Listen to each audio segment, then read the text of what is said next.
नमस्कार। हम प्रश्नावली 5 के बारे में पिछले वीडियो में देख चुके हैं। इसके बारे में जितना भी अपन ने सूत्र देखे या परिभाषाएं देखी तो वो हम समझ चुके हैं। आप उस वीडियो को जरूर देखें। और आइए अब हम निम्नलिखित पहला प्रश्न पढ़ रहे हैं 5.1 का। निम्नलिखित परिस्थितियों में से किन परिस्थितियों में संबंध संख्याओं सूची एपी है और क्यों? तो यह हमें पता करना है। देखिए, पहला है प्रत्येक किलोमीटर के बाद एक टैक्सी का किराया, जबकि प्रथम किलोमीटर के किराया 15 है और प्रत्येक अतिरिक्त किलोमीटर के लिए किराया 8 रुपये। तो हमें यह जांच करना है कि इसकी एपी बनेगी या नहीं बनेगी, ये जांच करना है हल। तो बहुत ही आसान तरीके से हम इसको देख सकते हैं। हल देखिए इसका, प्रथम कर लो, यानी प्रथम का मतलब यहां पर प्रथम किलोमीटर, प्रथम किलोमीटर का है ये किलोमीटर किराया 15 रुपए, मतलब कि आपका A1 15 रुपए है, यानी प्रथम पद आपका 15 है। इसके बाद में प्रत्येक अतिरिक्त किलोमीटर का किराया 8 रुपए है, यानी कि अगर हमें दूसरा किलोमीटर ज्ञात करना हो, यानी A2, यानी 2 किलोमीटर का किराया ज्ञात करना पड़े, यानी कि 2 किलोमीटर का किराया ज्ञात करना पड़े, किराया तो 15 रुपए तो एक पहले किलोमीटर का ही ले रहा है वो, उसके बाद का जो भी है उसका 8 रुपए ले रहा है, यानी एक किलोमीटर का 15 और दूसरे का 8, तो कुल मिला के 23 रुपए हुए। कितने हुए? अतः हमारा दूसरा पद हो गया 23। अगर हमें 3 किलोमीटर का किराया ज्ञात करना हो, 3 किलोमीटर का किराया, 3 किलोमीटर का किराया तो 15 रुपए तो वो लेगा ही, यानी 1 किलोमीटर का 15 रुपए लेगा, बाकी बचे 2 किलोमीटर हमारे पास, तो उनका 8 रुपए लेगा, तो कुल मिला के हुए 31 रुपए। इस प्रकार A3 हुआ हमारा 31। अतः ये यहां पर आप इसको जांच कर सकते हैं कि ये एपी है या नहीं। तो यहां पर A2 माइनस A1 आ रहा है आपका 23 माइनस 15, यानी कि 8। A3 माइनस A2 आ रहा है आपका 31 माइनस 23, यानी कि 8। तो आप देख सकते हैं यहां पर डिफरेंट समान है, और यदि किसी एपी के उत्तरोत्तर पदों का अंतर समान होता है तो वो उसे समांतर श्रेणी कहते हैं। तो यह सूची श्योर है कि ये संबंध संख्याओं की एपी है। अतः हम कह सकते हैं, अतः दी गई सूची एपी के रूप में है। क्यों है? क्योंकि प्रत्येक अतिरिक्त जो पद आ रहा है हमारा आगे का उत्तरोत्तर, वो 8 जोड़ने पर आ रहा है, यानी कि इसका अंतर समान है। अतः हम कह सकते हैं कि ये एपी के रूप में है। इसमें पहले क्वेश्चन में और भी क्वेश्चन है इस प्रकार के, तो आप इस प्रकार देख सकते हैं उनको A1 A2 A3 बना करके, यदि उनका अंतर समान हो तो सोचो कि वो एपी के रूप में है। तो आप खुद कर सकते हैं। यदि आपको कोई प्रॉब्लम आती है तो आप कमेंट में लिख सकते हैं, मैं फिर उनको आपको बता दूंगा। तो इसके बाद आइए हम करते हैं क्वेश्चन नंबर 2। बाकी शेष रहे आप करके देखिए। तो करते हैं क्वेश्चन नंबर 2।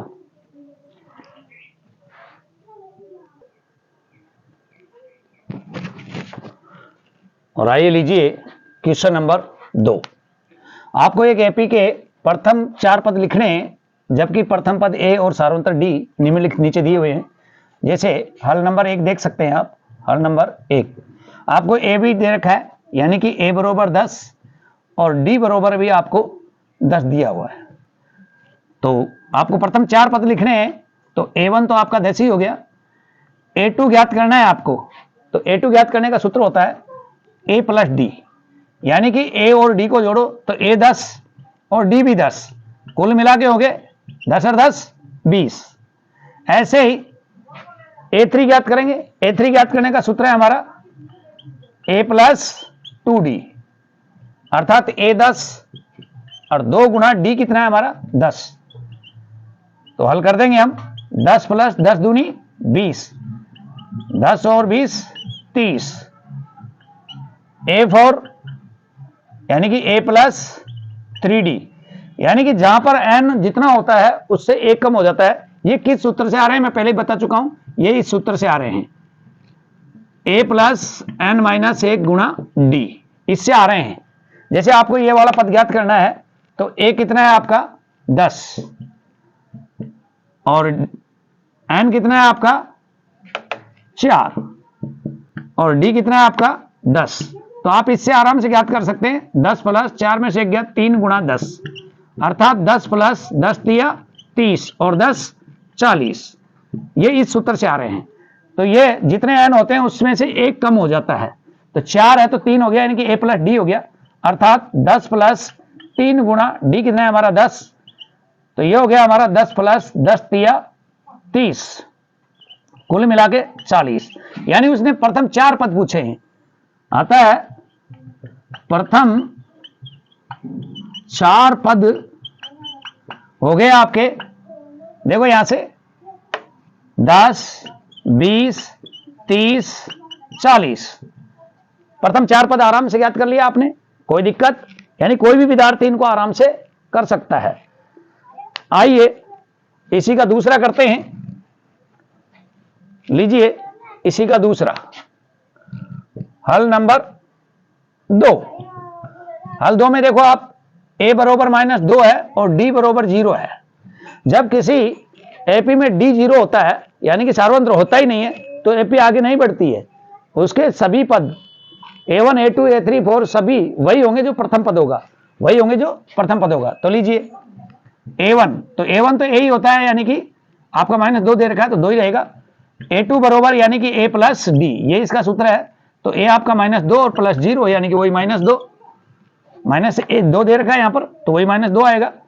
A3 बरोबर A प्लस 2D, यानी कि A आपका -2 है और 2 गुणा D यानी कि 0। जब हम किसी भी संख्या को गुणा करते हैं 0 से तो 0 हो जाता है, तो -2 प्लस 0 हो जाएगा तो वही -2। और A4 अगर आपने ज्ञात करना है तो A प्लस 3D, यानी कि A प्लस 3 गुणा D, तो A -2 दे रखा है और 3 गुणा D, D 0 है आपका, देख लीजिए आपका D 0 है, तो ये हो जाएंगे -2 प्लस 0, किसी भी संख्या से गुणा करने पर 0 तो -2। तो इसके सभी पद देख लीजिए आप, किसी भी AP में अगर सार्वंतर नहीं दे रखा है यानी कि 0 है तो उसके सभी पद पहला पद ही होगा, पहला पद ही होगा। तो इसके प्रथम 4 पद यह आपको देख सकते हैं -2 -2 -2, यानी सभी समान होंगे। आइए अब आगे के हल देख लीजिए आप। हल नंबर 3, हल नंबर 3 बहुत ही आसान तरीका है, आप आराम से कर सकते हैं। हल नंबर 3 देखिए, हल नंबर 3, A कितना है आपका 4, D कितना है आपका -3। तो A 4 है तो A1 तो आपका 4 ही हो गया, हमें A2 ज्ञात करना है। तो A प्लस D, यानी कि A बरोबर कितना है 4, D बरोबर कितना है -3। कुल मिला के 4 में से 3 घटेंगे, 4 में से 3 घटेंगे तो हमारे पास आएगा कितना 1, क्योंकि ये प्लस और ये माइनस माइनस हो जाता है। तो ये A2 हो गया। A3 ज्ञात करेंगे तो A3 ज्ञात करने का सूत्र A प्लस 2D, यानी कि 2 इंटू D। तो A कितना है हमारा 4, 2 गुणा D कितना है हमारा -3, गुणा करेंगे हम तो 4 प्लस 3 दूनी 6, ये प्लस और ये माइनस क्या हो जाएगा माइनस हो जाएगा, तो 3 दूनी हो जाएगा 6। अब 4 में से 6 जाएंगे तो ये पर देखिए आप माइनस किसके हैं बड़ी वाली संख्या के है, तो जो चिन्ह होगा वही आएगा, यानी कि माइनस ही आएगा। तो माइनस के 2। A4 ज्ञात करना है तो A प्लस 3D, A कितना है हमारा 4, 3 गुणा D कितना है हमारा -3, डी हमारा -3 है, तो 3 तिया 9, प्लस माइनस माइनस 9 में से 4 जाएंगे तो माइनस के 5। तो ये हो गया आपके इसके प्रथम 4 पद। 4 पद कौन कौन से हुए? 4, 1, -2 और चौथा हो गया आपका -5। तो इस प्रकार ये 4 पद इसके आगे हैं हल नंबर 3 के। आइए आप चाहे तो स्क्रीनशॉट ले सकते हैं इनका। आइए करते हैं हल नंबर 5।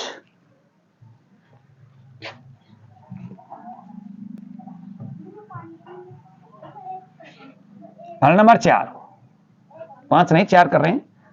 तो यह है हल नंबर 4। ए बरोबर आपको -1 दे रखा है और डी बरोबर दिया है आपको 1/2।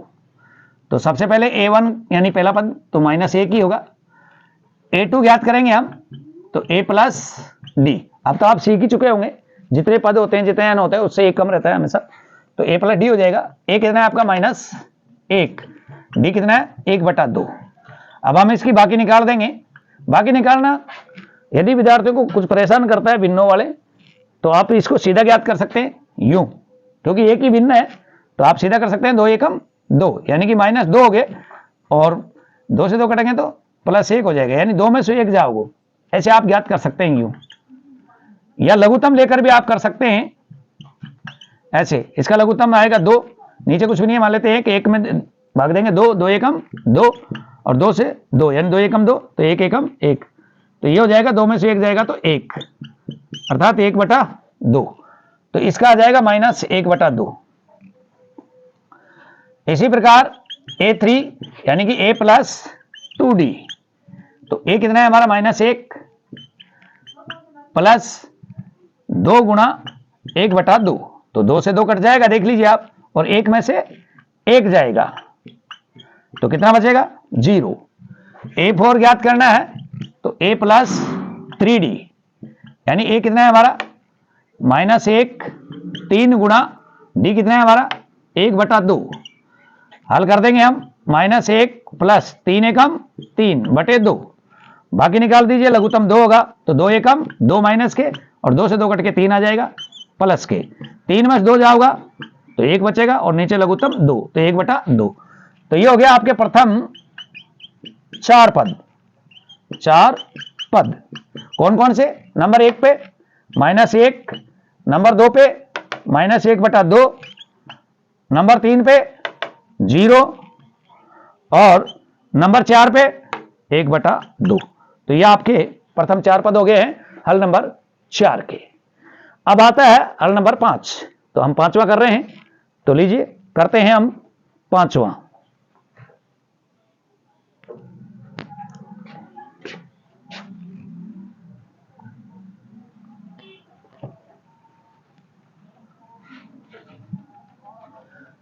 यह है आपका हल नंबर 5। ए बरोबर क्या दे रखा है आपको? ए बरोबर दे रखा है आपको -1.25 और डी बरोबर दे रखा है आपको 0.25।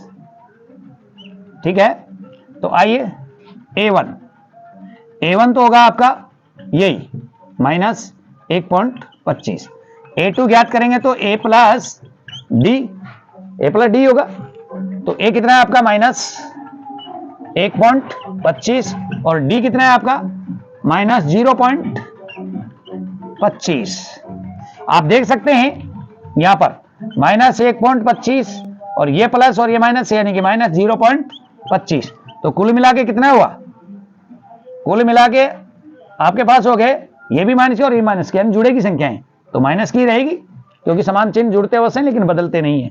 तो ये हो गया 1.50 या 1.5 भी आप इसको कह सकते हैं, कोई दिक्कत नहीं।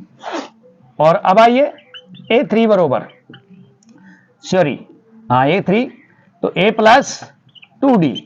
A कितना है हमारा 1.25 माइनस में 2 इंटू 0. माइनस में 25, तो 0.25 तो ये हो गया -1.25 ये माइनस और ये माइनस, सॉरी ये प्लस और माइनस माइनस हो जाएगा। 0.25 को 2 से गुणा करेंगे यानी 25 और 25, आप ऐसे गुणा भी कर सकते हैं, 2 गुणा 0.25 तो 25 दूनी 50 हो जाएंगे, परंतु 2 अंक छोड़ के दशमलव इसलिए 0.50 हो जाते हैं ऐसे, तो 0.5 भी इसको कह सकते थे हम। अब ये माइनस माइनस जुड़ जाएगा तो माइनस के 1.75 हो जाएगा, यानी कि एक पॉइंट के बाद में एक एक अंक हमको बोलना चाहिए, तो 1.75। A4 ज्ञात करेंगे हम, तो A प्लस 3D अर्थात गुणा 3, तो लीजिए A आपका माइनस 1.25 प्लस 3 गुणा D आपका 0. में 0.25, तो ये हो जाएगा आपका माइनस 1.25, ये प्लस माइनस माइनस हो जाएगा, और 25 को 3 से गुणा करेंगे 25 75, यानी कि 0.75। अब इसको जोड़ देंगे हम तो माइनस के आएगा 2.00, तो प्रथम 4 पद हो गए हमारे, प्रथम 4 पद पूछे थे इसमें, प्रथम 4 पद। पहला पद तो आपको दिख ही रहा है माइनस के 1.25, दूसरा क्या आ रहा है हमारा माइनस के 1.50 और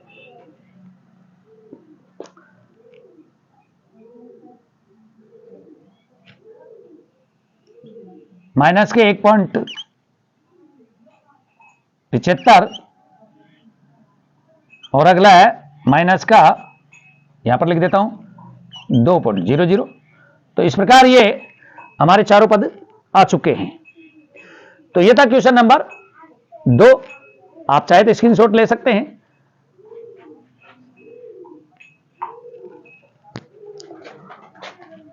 और आइए अब हम करते हैं क्वेश्चन नंबर 3।